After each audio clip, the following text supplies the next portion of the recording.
This video is made possible by the following sponsors. Make sure to check out their products as well as the rest of my gear in the description below. Hey guys, Jimmy here and welcome back to Assetto Corsa for another video. Now in today's video I'm going to be doing something that I've actually wanted to do for a very long time, but we've never really had the tools or mods available to do so. That changes today. You are looking at right now on your screen a Ford Transit van, specifically a 135 Transit van, called so because of the amount of horsepower it produces. And this is the very same Transit van, in fact even the same colour I believe, as the Transit van from the incredibly popular Top Gear segment where Sabine Schmitz tried to lap the Nordschleife tourist circuit in under 10 minutes. Now Sabine set two different times. The first attempt was with this van essentially, plus Richard Hammond in terms of weight, and that was a 10:23. The Top Gear crew then did a little bit of improv weight saving, which was then responsible for a 10 minutes 0.08. So the van was about 70 kilos lighter in that attempt and had a Viper in front producing a slipstream which would have really helped on the uphill and long straight sections. So whilst I would love to go underneath 10 minutes and of course beat Sabine's time of 10:08, trying to get underneath 10:23 is probably my realistic goal for this video. As mentioned, we are running the tourist Fahren, or the tourist layer of this circuit, so essentially bridge to gantry, so we cut out the long back straight, which saves us a bit of time over a stand as that. But guys, let's go see if I can beat Sabine Schmitz's time around the Nordschleife in a Ford Transit van. Right, so here we are then in our Transit van, sitting rather high up. I must admit it's a tad strange to be doing this considering I usually drive race cars in VR, but hey ho, it's still pretty cool. And I must say the detail of the cabin, cockpit, whatever the hell you want to call it, is pretty insane for something such as a Transit van. Now, let's go I guess, put onto the circuit. We've got Radio 2 there on our tape deck. I say it's for the win, but I absolutely despise Radio 2, so oh well. Now, the creator of this mod said to me that I have to shift before 3,500 revs because, quote, nothing really happens above that. This is a diesel, of course, so looking to use the torque as much as we can as opposed to have maximum power being used. You might also notice as well the stopwatch on top of the dash there, pretty much the same as the Top Gear version. This does actually work as well, so you'll get an idea of how close or far away I am around here. So let's try and get a good run. Right, let's go. Now this is bridge to gantry, which means after we pass underneath this bridge, our lap starts and we go. So just, yep, waiting for this thing to speed up. It's making its own way. Speed is in miles per hour. So you guys get an idea of how fast, or rather how slow we're going. There you go, lap starts then. So here we are in our Transit van. How close can we get to that 10-minute marker? Up into sixth gear, 6 gears in this Transit, probably the best thing about it. And we'll hold 6 all the way up the hill. There you go, there's a stopwatch, it's just burst into life there. So we're keeping one eye on that as we go through our lap. Now, momentum is so important on this thing. This thing weighs about 2 tons, so it's just about trying to carry as much speed as possible because accelerating is slow. This thing does actually come with traction control, but I've got it turned off nice and close to the wall there. Wow, we're so high up. I feel almost regal driving this thing. So down in the first corner, I'll probably keep it in this gear. Bring it to the curb, back on the throttle. Bouncy suspension, this thing, as you'd imagine. Now downhill, letting gravity take us down towards Hatson back now. Just a little bit of a lift to try and get the thing turned in. Don't touch the curb too much, the thing bounces. You lose speed when it bounces now. Very difficult braking zone this thing. You have to brake quite early because of all the weight you've got behind you. We do have ABS, but it doesn't really do much. Keep it in fifth, keep it in fifth. Of course, Vans wants to understeer. Big, heavy thing. You can oversteer in this though. When you oversteer, you don't tend to come back from it. So be keeping an eye on that. We're in 5th gear right now, just using that torque from the diesel engine. Again, super bouncy over the curbs. That's how it really should be in this thing. Really have to maximise everything.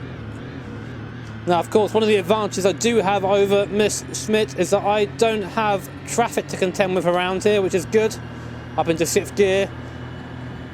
Luckily, we don't have to worry about the flue plats here and taking off. We can just, just sort of lift on the way through it and be okay.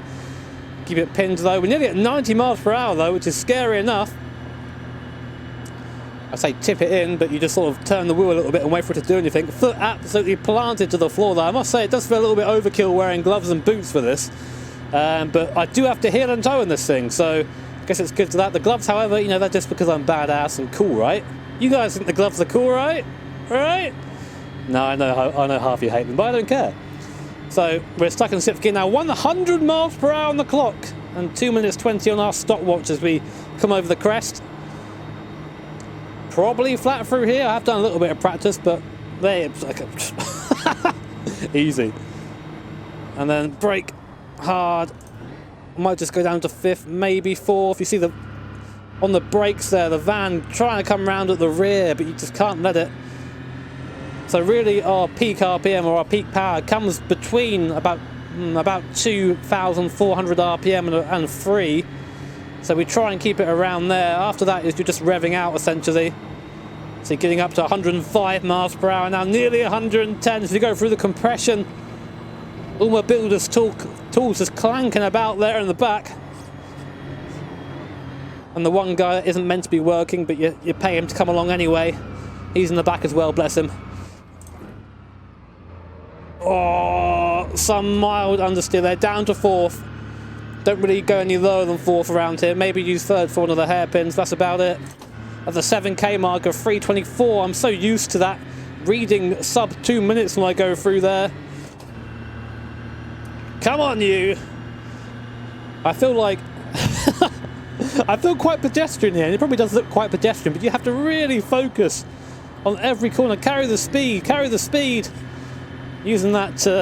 it's like used to that being a downforce corner. Down to 4th. And already up to 5th there. Just knocking on the door of 3,000 RPM. We don't want to be doing that at all, really.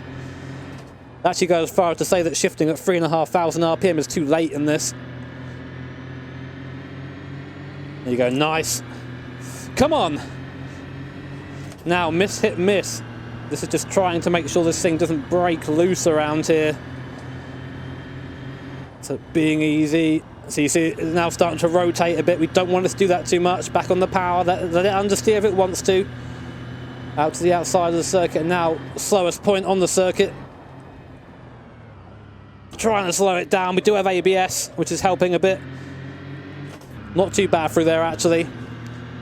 Do feel like we're in a bit of a battle with this thing sometimes. It's actually not too hard to get a decent lap around here. It doesn't handle too badly. It handles just slow. You know, it's just a van. Doesn't mean it's terrible though. Go right to the outside here. And hear that glorious diesel engine reverberate. Take 4th just for the RPM, and then as soon as we go over the crest, back to 5th. A bit before that, actually. We're running pretty much no fuel around here. In fact, given this is the diesel, the mock operator said to me that you can put 15 litres in and run a few laps. And I thought, oh yes, diesel reliability and efficiency. Love it. Okay, probably going to be 4th for this bit. Again, just dip it in. Back on the power. Actually 5th. Going to be 4th. We're right in between.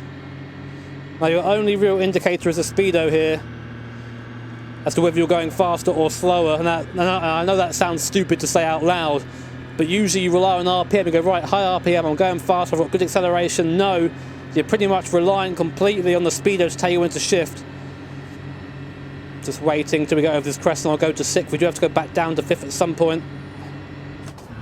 There you go, you get a nice little acceleration there as we get the torque from the engine.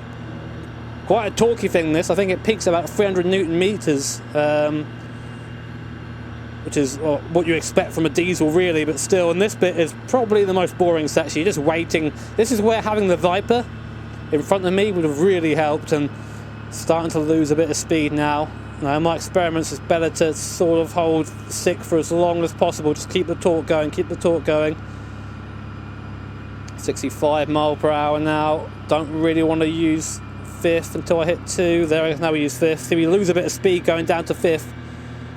But we bring it back on the acceleration, coming back uphill. Come on. Uphill's pretty much done after this crest until we get to the carousel. So we can go back up to 6th. Very good. Okay, nice. See, it's a very interesting way of driving. You're just trying to maximise every mile per hour when you can. Now, this is always such a challenging corner in a fast car, and this... Oh no, that's 6th gear. That would have cost us a couple of attempts. Now the carousel, we might... Am I going to hold 3rd? No, I'll use fourth, just have a little bit more speed going in. Sorry, fifth even. And then back down to fourth. Throw it into the carousel. Things are still solid through here. It's not moving unless you make it. Flat on the throttle on the way out. Go, go, go. Come on. Right, back uphill now. 7 minutes 30 nearly on the clock. This isn't... Oh, this is not looking great for our lap time. I tell you that now. And luckily we don't have to go all the way down the Dottinger. Just a little bit of it. Come on now. Foot planted. Nothing's happening. Come on, get over this crest, get over this crest, get over this crest. Okay, nice. Go, go, go, go, go. We got this. The sad thing is this won't qualify for our Nordschleife hot lap board because it misses out a large chunk of the circuit. 8-minute marker now.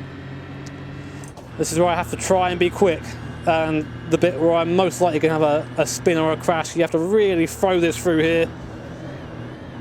And of course, as you probably guessed right now, handling and agility isn't really the upside of this. In fact, the only upside is how much copper wire I can get into the back of this thing.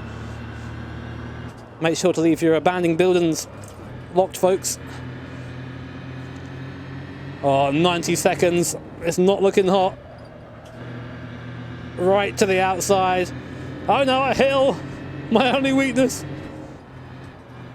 Hill and MOT checks, my only weakness. Come on, go! Just keep glancing at that time. I really shouldn't be doing that to myself. Again, 10:23 is sort of the goal that I need to beat for the video. A minute left. I don't think so. Anything other than that will be fantastic. Over the hill. Can we just go flat through here? Understeer on the way through. Come on, carry the gear, carry the gear. 40 seconds, it's not going to happen. In a faster car it might, but not in this. Come on, Transit Chan. We can do this. Just pinned, just pinned. We aren't going to be a million miles off, but we just aren't going to be close enough. It's a real shame because there's not much more you can do around here other than make it a bit lighter.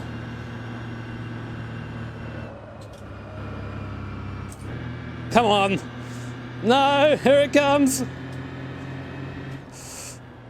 There's the 10 minutes. We're at the second carousel. How far over are we going to be? Am I even going to get the 10:23? I don't think I am. Come on! We've got 10 seconds to get the 23. No way! No!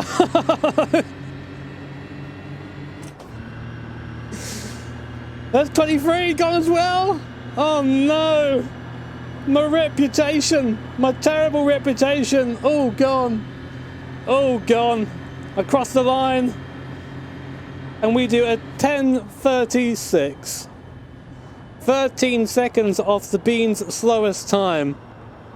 I don't think I could find 13 seconds around here, but hey, feel free to go and try, guys. This mod will be available very soon for you guys to try out. Damn it, damn it, damn it. You know what? If anything, it just shows you just how insane that lap was by Sabine Schmitz. To get anywhere near 10 minutes is such a great achievement, and if anything, this just puts some context into that. But guys, hope you enjoyed this rather slow but steady video. If you did, make sure to hit the like button, and of course, if you really enjoyed it, hit subscribe and the old bell notification icon to be notified when I put up new videos and streams. Massive shout out as always to my lovely Patreons and sponsors. Take care, have an awesome day, see you all next time.